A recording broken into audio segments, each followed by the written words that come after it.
Pukul 7.11 pagi waktu setempat, 10 Juni 2025, kobaran api kembali melalap pelabuhan utama Houthi. Namun kali ini berbeda. Sesuatu yang sangat aneh terjadi. Dalam sekejap, sisi dermaga kargo utama lenyap, seolah terkoyak oleh kekuatan yang tak kasat mata. Hanya dalam 2,5 detik, gedung pengendali pelabuhan meledak dari dalam. Tidak terdengar suara pesawat. Tidak ada sistem peringatan yang sempat berbunyi. Yang ada hanya kehancuran. Melaju secara mendatar dengan kecepatan 280 meter per detik, misil datang dari arah laut, melintas hanya beberapa meter di atas atap bengkel. Terlalu rendah untuk terdeteksi radar pertahanan udara Yaman. Terlalu presisi hingga rudal kedua bisa menembus beton setebal 3 meter, lalu meledak di dalam ruang kontrol lift kapal, dan menjungkir balikan markas komando yang tersembunyi di bawahnya. Dalam 10 detik, Israel telah mengubah salah satu pelabuhan strategis Yaman menjadi lahan mati yang menyerupai tempat parkir kapal raksasa. Yang membuat serangan ini mengejutkan bukan hanya hasilnya, tapi juga metode yang sangat berbeda dari pola-pola serangan udara Israel sebelumnya. Pukul 6.45 pagi, korvet INS Magen melaju tenang di Laut Merah dengan kecepatan 18 knot. Artinya, setiap detik, Magen bergerak 9 meter menjauh dari posisi terakhirnya. Setelah 900 detik, kapal melepaskan senjata. INS Magen adalah korvet kelas SAR 6, sepanjang 90 meter, kombinasi rekayasa Jerman dan kecanggihan tempur Israel. Harga satuannya mencapai 480 juta dolar AS, tapi nilainya tak sekadar angka. Kapal ini mengemas daya tembak yang setara dengan satu skuadron pesawat pembom. Strukturnya dilapisi desain siluman bersegi, bukan hanya untuk gaya, tapi untuk menyerap gelombang radar dan menghilang dari deteksi musuh. Untuk radar lawan, Magen terlihat tak lebih dari bayangan kapal nelayan. Namun, ancaman terbesar bagi awak Magen bukanlah jet tempur atau kapal perang, melainkan drone-drone murah yang diluncurkan Houthi dari segala arah. Serangan bisa datang dari 20, 30, hingga 50 drone sekaligus. Disinilah keunggulan Magen ditunjukkan. 4 panel datar di bagian atas kapal itu adalah radar LM-2248MF Star, sistem pencari target tercanggih Israel di lautan. Masing-masing panel memiliki 450 modul pemancar penerima yang dapat menyapu langit 30 kali per detik, dan melacak hingga 300 target sekaligus. Cukup untuk menetralisir seluruh kawanan drone Houthi sekaligus. Namun hari ini, mereka tidak berada dalam posisi bertahan. Hari ini, mereka datang untuk menyerang secara diam-diam. Sejak akhir 2023, strategi Israel terhadap Houthi selalu melalui serangan udara dari atas. Jet tempur F-35 meluncurkan bom GPS dari ketinggian 40.000 kaki, sementara F-15 menembakkan rudal jarak jauh dari atas awan. Akibatnya, sistem pertahanan Houthi pun dikalibrasi untuk menghadapi serangan dari ketinggian. Radar P-14 Talking buatan Soviet mereka dikonfigurasi untuk menyapu langit tinggi. Rudal SA-6 mereka siaga untuk melawan pesawat, bukan ancaman dari permukaan laut. Strategi pertahanan mereka ibarat jembatan tinggi, sementara hari ini, Israel memilih merangkak di bawahnya. Pukul 7, target diterima dan dikunci oleh pusat kendali tempur INS Magen. Kapal berada di jarak 300 km dari pelabuhan target, di luar jangkauan rudal pertahanan pantai Houthi. Dengan koneksi satelit aman, mereka menerima intelijen waktu nyata dari aset pengintai Israel. Kamera inframerah menampilkan pelabuhan dengan jelas. Titik-titik panas mengindikasikan generator, kendaraan, bahkan satu struktur bawah laut yang terlalu panas untuk menyimpan makanan laut, mungkin tempat penyimpanan rahasia. Pukul 7.03, perintah menembak diberikan. Saatnya memberi pelajaran bahwa menyentuh kapal Israel akan selalu dibalas mahal. Pukul 07.04, rudal pertama diluncurkan, Gabriel V, terbang membelah udara dengan percepatan 15 G, didorong oleh roket solid selama 3,4 detik hingga mencapai kecepatan Mach 2,1. Setelah itu, mesin turbojet kecil diaktifkan untuk mempertahankan kecepatan jelajah subsonik. 1,8 detik kemudian, rudal kedua meluncur, dengan selisih waktu cukup untuk mencegah tabrakan di udara, karena kesalahan semacam itu bisa sangat fatal di misi presisi tinggi seperti ini. Pukul 07.05, keduanya telah menyelesaikan fase peluncuran dan mulai mendekati wilayah pantai Yaman.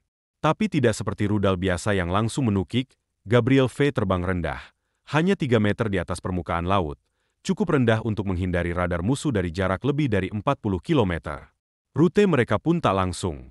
Mereka memanfaatkan kapal kargo, pulau-pulau kecil, dan bayangan topografi untuk menyembunyikan jejak dari radar Houthi.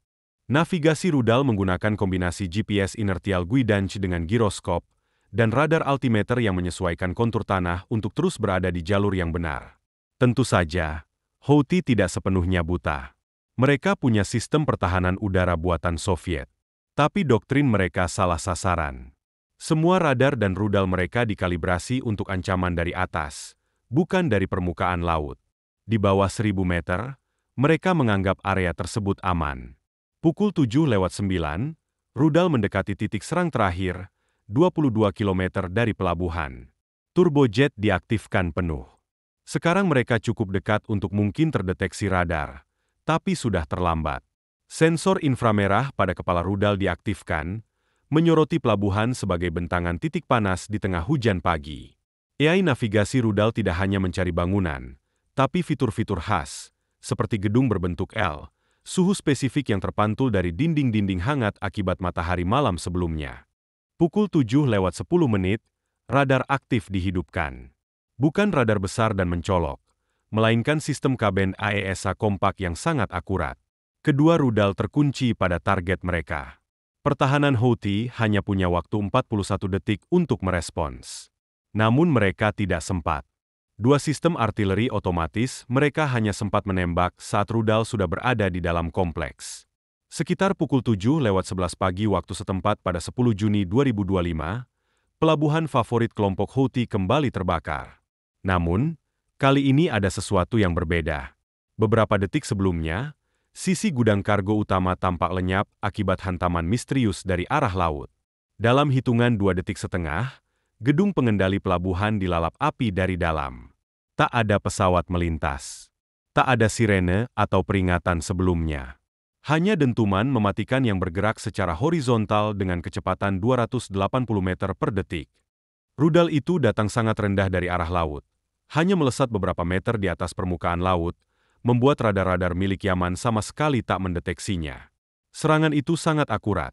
Rudal pertama menghantam beton setebal 3 meter dan menerobos struktur hingga mencapai pusat komando bawah tanah. Dalam waktu kurang dari 10 detik, Israel telah mengubah pelabuhan Houthi menjadi zona reruntuhan. Metode yang mereka gunakan berbeda dari serangan-serangan sebelumnya terhadap kelompok ini. Pada pukul 6:45 pagi, korvet Israel kelas SAR-6, INS Magen, melaju melalui Laut Merah dengan kecepatan 18 knot. Kapal sepanjang 90 meter itu merupakan hasil kolaborasi teknologi Jerman dan keahlian tempur Israel. Dengan harga hampir $500 miliar, kapal ini menyimpan kekuatan tembak luar biasa dalam ukuran kapal sekelas yat besar. Desain angularnya bukan hanya untuk gaya.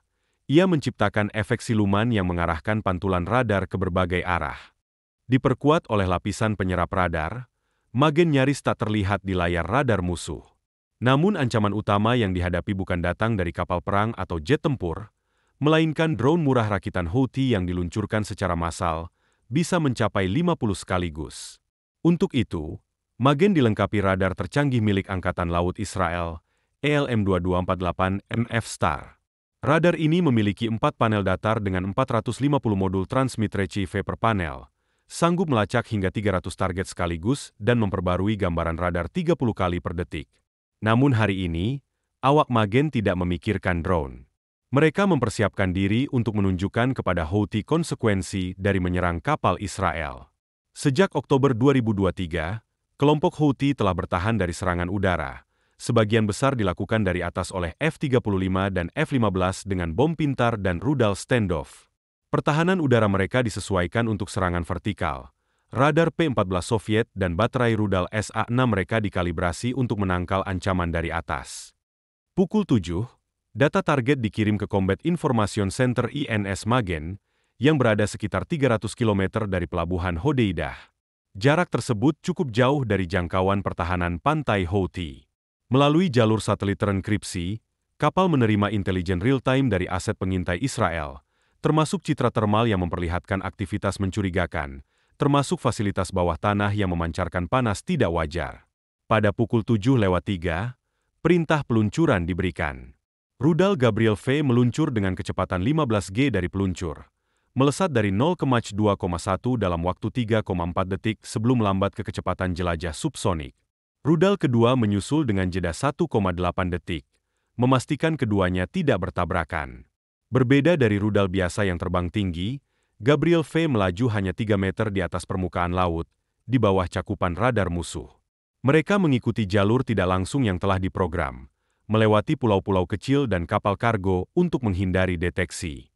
Sistem navigasi mereka tidak hanya bergantung pada GPS, tetapi juga pada giroskop dan altimeter radar yang menyesuaikan ketinggian berdasarkan kontur tanah. Jaringan pertahanan udara Houthi, yang terdiri dari sistem Soviet lama dan buatan Iran, tidak efektif untuk menghadapi rudal yang terbang sangat rendah. Pada pukul 7:09, rudal memasuki fase terminal, 22 km dari target.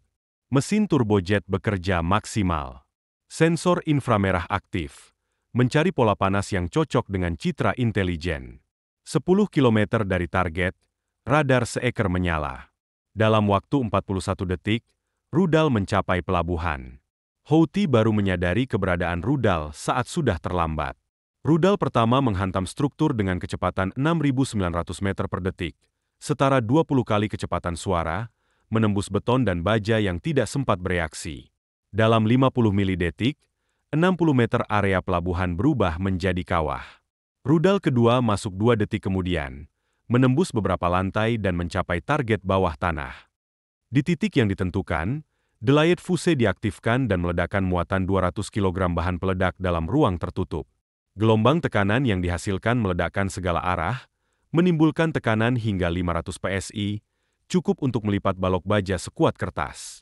Tanpa fondasi bawah tanah, gedung kontrol pelabuhan runtuh secara vertikal ke dalam tanah. Dengan satu serangan presisi, Israel menghancurkan sistem komando dan komunikasi utama milik Houthi. Namun, balasan datang cepat. Hanya 1 jam kemudian, dari Yaman, kelompok Houthi meluncurkan misil balistik modifikasi bernama Borkan 3, varian Scud-C yang telah diperpanjang jangkauannya hingga 1.200 km. Dengan data target dari Iran, pada pukul 7:52 malam, rudal itu diluncurkan. Mesin roket padatnya menyala, mempercepat rudal hingga supersonik dalam 4 detik. Satelit milik AS segera mendeteksi nyala roketnya melalui sensor inframerah dan mengirimkan data peringatan melalui jalur cepat ke Pentagon, Tel Aviv, dan ke sistem pertahanan Israel dalam waktu 2,1 detik. Radar Green Pine langsung melacak rudal musuh, menganalisis lintasan dan titik dampak, area Tel Aviv. Waktu tersisa untuk intersepsi, 7 menit 23 detik. Arrow 3, interceptor generasi terbaru Israel, diluncurkan dari pangkalan udara Ramon. Dengan akselerasi 8G, misil ini menyusul targetnya di ketinggian 80 km, di luar atmosfer. Setelah 2 tahap roket, hanya tinggal unit kendali yang kecil dan lincah, dilengkapi sensor inframerah dan thruster mikro.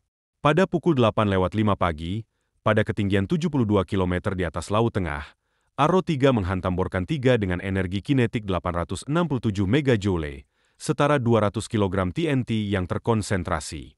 Bukan ledakan, hantaman langsung merusak sistem kendali rudal musuh.